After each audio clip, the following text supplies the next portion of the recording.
ನಿಮಗೆಲ್ಲರಿಗೂ variety cooking ಫ್ಲೇವರ್ಸ್ಗೆ ಪ್ರೀತಿಯ ಸ್ವಾಗತ. ನಾನಿಲ್ಲಿ ಬೇಬಿ ಕಾರ್ನ್ ತಗೊಂಡಿದ್ದೇನೆ. ಒಂದು ಅರ್ಧ ಕೆ ಜಿಯಷ್ಟು ಉಂಟು. ಅದನ್ನು ನೀರು ಬಿಸಿ ಇಟ್ಟು ಒಂದು 5 ನಿಮಿಷ ಕುಕ್ ಮಾಡಬೇಕು. ಒಂದು 75% ಅದು ಬೇಯಬೇಕು. ಮುಚ್ಚಳ ಮುಚ್ಚಿ ನಾನು ಇದನ್ನು ಬೇಯಿಸಿದೆ ನೋಡಿ. ಇವಾಗ ಅದು ಕುಕ್ ಆಗಿದೆ. ಇವಾಗ ಇದನ್ನು ಸ್ಟ್ರೈನ್ ಮಾಡ್ಕೊಳ್ಬೇಕು, ಇದರ ನೀರೆಲ್ಲ. ನಂತರ ಇದರದ್ದು ನೀರು ಎಲ್ಲ ತೆಗಿಬೇಕು, ನೀರು ಇರಬಾರ್ದು ಇದರಲ್ಲಿ ಸ್ವಲ್ಪ ಸಹ. ಆನಂತರ ನೋಡಿ ನಮಗೆ ಎಷ್ಟು ದೊಡ್ಡ ಪೀಸ್ ಬೇಕು ಆ ಥರ ಇದನ್ನು ಪೀಸ್ ಮಾಡ್ಕೊಳ್ಬೇಕು. ನಾನೊಂದು ಚಿಕ್ಕ ಚಿಕ್ಕ ರೌಂಡ್ ಪೀಸ್ ಮಾಡ್ತಾ ಇದ್ದೇನೆ ನೋಡಿ. ಇಲ್ಲಿ ಇದೇ ಥರ ಕಟ್ ಮಾಡಬೇಕು. ಹೀಗೇ ನಾನು ಎಲ್ಲ ಕಟ್ ಮಾಡ್ಕೊಂಡು ಬರ್ತೇನೆ. ಇದು ನಮಗೆ ಸಂಜೆ ಸ್ನ್ಯಾಕ್ಸಿಗೆಲ್ಲ ತುಂಬ ಚೆನ್ನಾಗಿರ್ತದೆ. ಇದರಲ್ಲಿ ಮಂಚೂರಿ ಮಾಡಿದರೆ ಚಿಲ್ಲಿ ಸಹ ಮಾಡ್ಬೋದು. ಅದು ಸ್ವಲ್ಪ ಸೇಮೇ, ಏನು ಅಷ್ಟೊಂದು ಡಿಫ್ರೆಂಟ್ ಇಲ್ಲ ನೋಡಿ. ಇವಾಗ ಎಲ್ಲ ಇದು ಕಟ್ಟಾಯಿತು. ಎಷ್ಟು ಚೆನ್ನಾಗಿ ಒಂದೇ ಥರ ಕಟ್ಟಾಗಿದೆ ನೋಡಿ. ಇವಾಗ ಇದಕ್ಕೆ ನಾವು ಮ್ಯಾರಿನೇಟ್ ಮಾಡಲಿಕ್ಕೆ ಮಸಾಲೆ ಹಾಕಬೇಕು. 1 ಸ್ಪೂನಷ್ಟು ಜಿಂಜರ್ ಗಾರ್ಲಿಕ್ ಪೇಸ್ಟ್ ಹಾಕ್ತಾಯಿದ್ದೇನೆ. ಆಮೇಲೆ 1.5 ಸ್ಪೂನಷ್ಟು ಚಿಲ್ಲಿ ಪೇಸ್ಟ್ ಹಾಕ್ತಾಯಿದ್ದೇನೆ. ನಂತರ 2 ಸ್ಪೂನು ಕಾರ್ನ್ಫ್ಲೋರ್ ಹಾಕ್ತಾಯಿದ್ದೇನೆ. 1 ಸ್ಪೂನಷ್ಟು ಮೈದಾ ಹಿಟ್ಟು, ಮತ್ತು ರುಚಿಗೆ ಎಷ್ಟು ಬೇಕಷ್ಟು ಉಪ್ಪು ಹಾಕಿ, ಮತ್ತು ನಾನು 1 ಸ್ಪೂನು ಕಾಶ್ಮೀರಿ ರೆಡ್ ಚಿಲ್ಲಿ ಹಾಕಿದ್ದೇನೆ, ಅದು ಕಲರ್ ಬರಲಿ ಅಂತ. ನಾನು ಬೇರೆ ಯಾವುದು ಆರ್ಟಿಫಿಷಿಯಲ್ ಕಲರ್ ಏನು ಹಾಕ್ತಾಯಿಲ್ಲ. ನಂತರ ಅರ್ಧ ಲಿಂಬೆ ರಸ ಹಿಂಡ್ತಾ ಇದ್ದೇನೆ. ಹಾಕಿ ಚೆನ್ನಾಗಿ ಮಿಕ್ಸ್ ಮಾಡಬೇಕು. ಇದಕ್ಕೆ ಯಾವುದೇ ನೀರು ಹಾಕಲಿಕ್ಕಿಲ್ಲ. ಅದರದ್ದೇ ಆ ಬೇಬಿ ಕಾರ್ನಲ್ಲಿ ನಾವು ಬೇಯಿಸಿದ್ದೇವಲ್ಲ ಅದೇ ನೀರು ಇರ್ತದೆ, ಅಷ್ಟೇ ಸಾಕಾಗ್ತದೆ. ಅದು ಎಲ್ಲ ಚೆನ್ನಾಗಿ ಒಂದಕ್ಕೊಂದು ಹೊಂದ್ಕೊಳ್ಬೇಕು. ಹೀಗೇ ಮಾಡಿ ಒಂದು 10 ನಿಮಿಷ ಸೈಡಲ್ಲಿ ಇಡಬೇಕು. ನಂತರ ಒಂದು ಬಾಣಲಿಯಲ್ಲಿ ಎಣ್ಣೆ ಬಿಸಿ ಮಾಡಲಿಕ್ಕೆ ಇಡಬೇಕು. ಎಣ್ಣೆ ಕಾದ ನಂತರ ಇದನ್ನು ಒಂದೊಂದೇ ಫ್ರೈ ಮಾಡಬೇಕು. ಹಾಕಿ ಎಷ್ಟು ನಿಲ್ತದೆ ಅಷ್ಟು ಅದು ಚೆನ್ನಾಗಿ ನಾವು ಅದನ್ನು ಗೋಲ್ಡನ್ ಬ್ರೌನ್ ಬರುವ ತನಕ ಫ್ರೈ ಮಾಡಬೇಕು ನೋಡಿ. ಇವಾಗ ಎಷ್ಟು ಚೆನ್ನಾಗಿ ಇದನ್ನು ಏನು ಇದು ಮಾಡಬೇಕು ಅಂತಿಲ್ಲ, ಹೈ ಫ್ಲೇಮ್ ಬೇಕು ಅಂತಿಲ್ಲ, ಮೀಡಿಯಮ್ ಫ್ಲೇಮಲ್ಲಿ ಮಾಡಿದರೆ ಸಾಕು. ಒಂದೇ ಸರ್ತಿ ಫ್ಲೇಮ್ ಜಾಸ್ತಿ ಮಾಡಿದರೆ ಅದು ಬರೀ ಹೊರಗಡೆ ಮಾತ್ರ ಇದಾಗ್ತದೆ.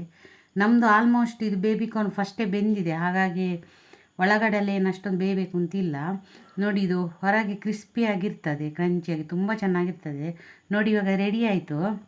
ಇವಾಗ ನಾನು ಇನ್ನೊಂದು ರೌಂಡ್ ಹಾಕ್ತಾಯಿದ್ದೇನೆ ನೋಡಿ. ಇಲ್ಲಿ ಇನ್ನೊಂದು ರೌಂಡ್ ಹಾಕ್ತಾಯಿದ್ದೇನೆ. ಹೀಗೇ ನಾವು ಎಲ್ಲವನ್ನು ಮಾಡ್ಕೊಂಡು ಬರುವ. ಎಷ್ಟಿದೆ ಅದೆಲ್ಲ ಕಾಯಿಸಿ ಫ್ರೈ ಮಾಡಿ ನಂತರ ನಾನು ನಿಮಗೆ ತೋರಿಸ್ತೇನೆ ನೋಡಿ. ಎಷ್ಟು ಚೆನ್ನಾಗಿ ಫ್ರೈ ಆಗಿದೆ ನೋಡಿ. ಇದು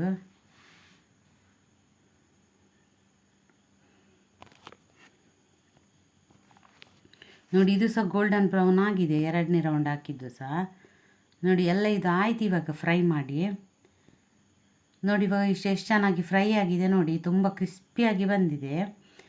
ಇವಾಗ ನಾವಿದು ಮಂಚೂರಿ ಮಾಡುವ.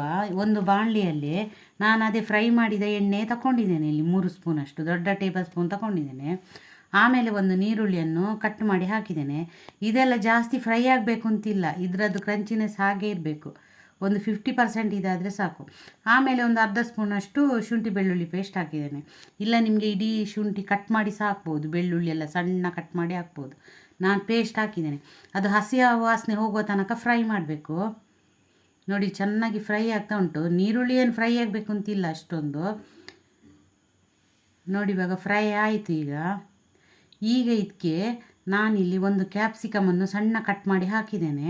ಇದು ಸಹ ಹಾಗೇನೆ, ಇದು ಚೆನ್ನಾಗಿ 100% ಇದು ಕುಕ್ ಆಗಬೇಕು ಅಂತಿಲ್ಲ, 50% ಆದರೆ ಸಾಕು ನೋಡಿ. ಇವಾಗ ಆಯಿತು. ಈಗ ಇದಕ್ಕೆ ಎಷ್ಟು ರುಚಿಗೆ ಬೇಕೆಷ್ಟು ಅಷ್ಟು ಉಪ್ಪು ಹಾಕಿದ್ದೇನೆ. ಹಾಕಿ ಮಿಕ್ಸ್ ಮಾಡ್ತಾ ಇದ್ದೇನೆ. ಇವಾಗ ನಾನಿಲ್ಲಿ ರೆಡ್ ಚಿಲ್ಲಿ ಪೇಸ್ಟ್ ಹಾಕ್ತಾಯಿದ್ದೇನೆ. ನಾನು ಸ್ವಲ್ಪನೇ ಹಾಕ್ತಾಯಿದ್ದೇನೆ, ಖಾರ ಆಗ್ತದೆ ಅಂತ, ಅದು ಇದ್ದದೇ ಸ್ವಲ್ಪ. ಆಮೇಲೆ ಗ್ರೀನ್ ಚಿಲ್ಲಿ ಸಹ ಹಾಕಿದ್ದೇನೆ, ಇದಕ್ಕೆ ಗ್ರೀನ್ ಚಿಲ್ಲಿ ಪೇಸ್ಟ್ ಸಹ ಹಾಕಿದ್ದೇನೆ. ನಂತರ ಒಂದು ಸ್ಪೂನಷ್ಟು ವಿನಿಗರ್ ಹಾಕಿದ್ದೇನೆ.